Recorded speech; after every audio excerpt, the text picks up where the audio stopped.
एक गांव में एक चुड़ैल का साया था जिससे उस गांव के लोगों की जिंदगी ही बदल गई। आइए देखते हैं कि गांव के लोगों के साथ क्या हुआ था। एक दिन गांव की 3 औरतें, जिनका नाम श्यामा, रूपा और सपना होता है, आपस में बैठकर बातें कर रही होती हैं। अरे रूपा बहन, मैं तुम्हें क्या बताऊं, मेरी सास ने तो मेरा दिमाग खराब कर रखा है। अगर मेरा बस चले तो मैं उसकी जान ही ले लूं।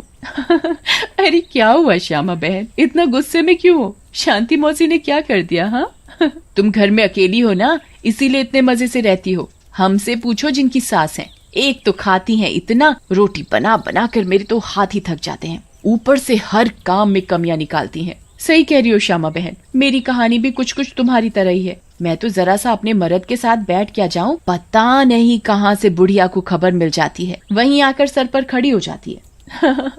हाँ ये तो चिंता की बात है सपना बहन, मौसी को समझाओ, नहीं तो दादी कैसे बनेंगी। रूपा की बात सुनकर तीनों जोर जोर से हंसने लगती हैं। तभी उनकी नजर एक गोलगप्पे वाली पर पड़ती है। गोलगप्पे वाली बहुत ही सुंदर होती है, उसे देखकर तीनों से रहा नहीं जाता और वो तीनों गोलगप्पे वाली के पास चली जाती हैं। अरे तुम तो औरत होकर गोलगप्पे बेच रही हो। ये तो पहली बार देखा है। अरे तो बहन, इसमें बुराई क्या है, कौनो गलत काम थोड़ी ना कर रहे हैं, मेहनत कर रहे हैं। वैसे आप लोग खाओगे गोलगप्पे? बातें तो बहुत अच्छी बनाती हो, चलो देखते हैं गोलगप्पे कैसे हैं। उसके बाद श्यामा और सपना दोनों गोलगप्पे खाने लगती हैं और रूपा वहीं खड़ी हो जाती है। रूपा को ऐसे खड़े देख गोलगप्पे वाली बोलती है, अरे बहन, आप नहीं खा रही गोलगप्पे? क्या हुआ, कहीं आपको अपने फिगर खराब होने का डर लग रहा है क्या? अरे नहीं नहीं, ऐसी बात नहीं है, मैं बस बाहर का सामान कम खाती हूँ और कोई बात नहीं, इन दोनों को खाने दो। श्यामा और सपना गोलगप्पा खाने के बाद बोलती हैं, अरे वाह गोलगप्पे वाली, क्या गोलगप्पे हैं, मुंह से तो स्वाद ही नहीं जा रहा, मजा आ गया।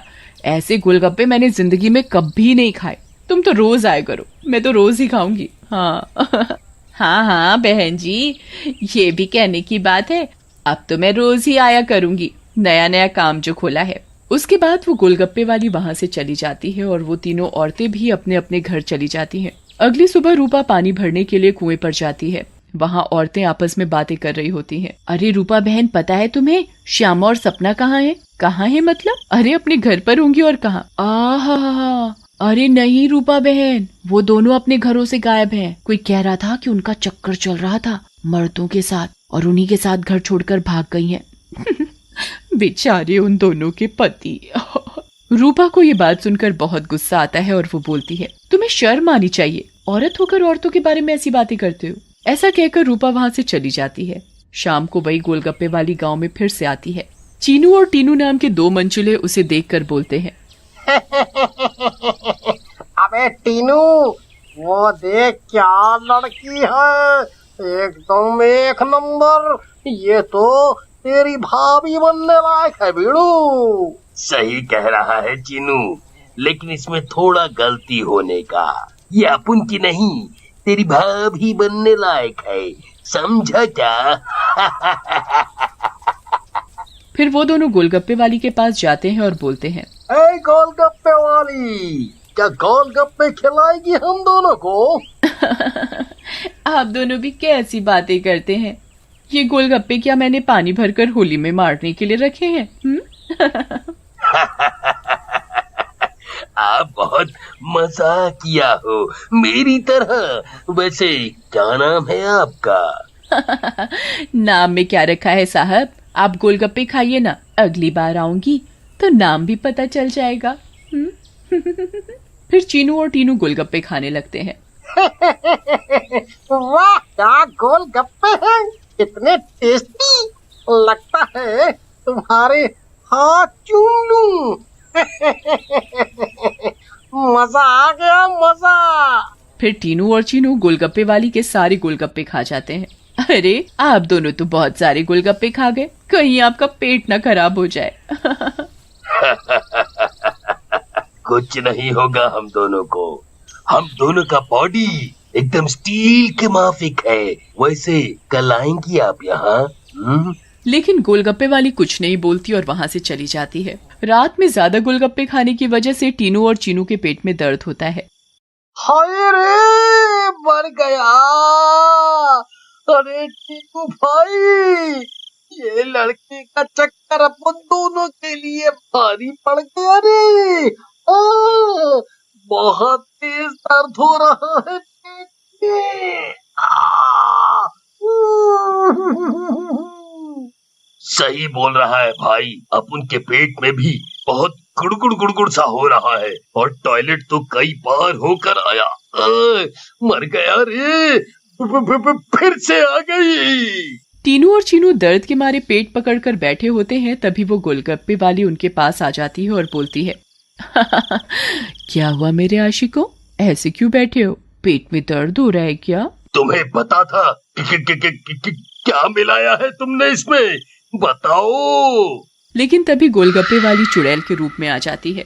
उसे ऐसे देखकर टीनू और चीनू दोनों घबरा जाते हैं और भागने लगते हैं। ये क्या हो गया अपन लोगों के साथ? हम तो परी समझ रहे थे, ये तो चुड़ैल निकली। अब हम क्या करेंगे? भागो रे भागो, अपनी जान बचाकर भागो। अब हम क्या करेंगे? करेगी तो ये चुड़ैल, अगर हम यहाँ से नहीं भाग पाए, इसलिए भागो यहाँ से। लेकिन चुड़ैल उन दोनों को पकड़ लेती है और मार डालती है और वहाँ से चली जाती है।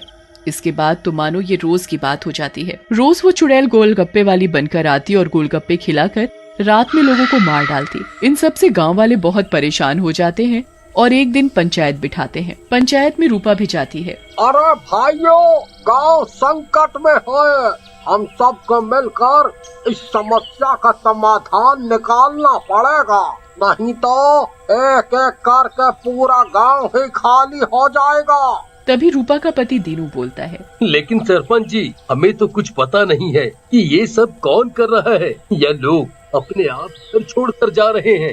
सही कह रहे हो दीनू बेटा, लेकिन हम ऐसे शांत तो नहीं बैठ सकते और अपने गांव वालों को जाने नहीं दे सकते। हमें कुछ तो करना ही होगा। हाँ। फिर पंचायत में कोई भी फैसला न निकलने पर सभी गांव वाले अपने अपने घर चले जाते हैं। उसी दिन दोपहर में चुड़ैल फिर से गोलगप्पे वाली का भेष बदल कर गाँव में आती है। रूपा उसके पास जाती है और बोलती है, अरे गोलगप्पे वाली, जरा गोलगप्पे खिला दे, सुबह से मन खराब हो रहा है, शायद चटपटा खाने से ठीक हो जाए। लेकिन तभी उसकी नजर गोलगप्पे वाली के पैरों पर पड़ती है। गोलगप्पे वाली के पैर उल्टे होते हैं। रूपा ये देखकर समझ जाती है कि हो न हो ये इसी का किया धरा है। रूपा सब समझने के बावजूद गोलगप्पे खाने लगती है और खाकर वहाँ से चली जाती है और दीनू के घर में जाकर सारी बात बताती है, जिसे सुनकर दीनू बोलता है, तुम पागल हो गई हो क्या रूपा? अगर उस गोलगप्पे वाली पर तुम्हें शक था तो तुमने गोलगप्पे क्यों खाए और अपनी जान जोखिम में क्यों डाली? मैंने अपनी जान जोखिम में नहीं डाली, तुमने एक बात पर ध्यान नहीं दिया। गांव में जितनी भी लाशें मिली हैं वो सिर्फ आदमियों की हैं, एक भी औरत की नहीं है। इसका मतलब ये है कि ये चुड़ैल अभी सिर्फ आदमियों को मार रही है। लेकिन रूपा, फिर भी औरतें तो गायब हो रही हैं और वो चुड़ैल निकली तो तुम उसका मुकाबला कैसे करोगी? हम औरतों में बड़ी शक्ति होती है, हम अगर अपनी पर आ जाएं तो किसी को भी अपने बस में कर लें। ये तो एक चुड़ैल है, इसे मैं देख लूंगी। तुम चिंता मत करो। फिर रूपा और दीनू अपने कमरे में सो जाते हैं। लेकिन रूपा की चिंता में दीनू को नींद नहीं आती और वो आंख बंद करके लेटा रहता है। रात में चुड़ैल उन दोनों के कमरे में आती है और रूपा को यूं आराम से सोते हुए देखकर हैरान रह जाती है। ये औरत तो वाकई बहुत निडर है, क्या मत सो रही है, लेकिन आज के बाद डरेगी। ऐसा कहकर चुड़ैल सोती हुई रूपा को उठा लेती है और जंगल की ओर चल पड़ती है। दीनू भी चुपचाप चुड़ैल का पीछा करने लगता है। चुड़ैल एक गुफा के सामने पहुंचकर रुक जाती है और गुफा को खोलती है। खुल जा सिमसिम। गुफा का दरवाजा खुल जाता है और चुड़ैल अंदर चली जाती है। दीनू भी चुपके से उनके पीछे पीछे अंदर चला जाता है। अंदर जाकर चुड़ैल रूपा को एक अंधेरे कमरे में ले जाती है और रोशनी करती है। जैसे ही वहाँ रोशनी होती है, गांव की बाकी औरतें भी रूपा को दिखाई देती हैं। श्यामा और सपना भी वहाँ होती है। अरे चुड़ैल, ये सब क्या है? गांव की औरतें, तुम ये क्या कर रही हो? लेकिन चुड़ैल कुछ नहीं बोलती। रूपा बहन, ये चुड़ैल पूर्णिमा के दिन हम सब औरतों की बलि देगी, बचा लो हमें। ये बचाएगी तुम्हें। इसकी जान तो खुद खतरे में है। तभी वहाँ दीनू आ जाता है और बोलता है, रूपा की नहीं चुड़ैल, बल्कि तू खतरे में है। दीनू सब औरतों को जलती मशाल दे देता है। चुड़ैल, तूने हमको और गांव वालों को बहुत परेशान किया है, गोलगप्पों की कसम तुझे छोड़ेंगे नहीं। ऐसा कहकर औरतें चुड़ैल के ऊपर मशाल डाल देती हैं और चुड़ैल जलने लगती है। मुझे जाने दो, छोड़ दो। लेकिन चुड़ैल थोड़ी ही देर में जलकर भस्म हो जाती है।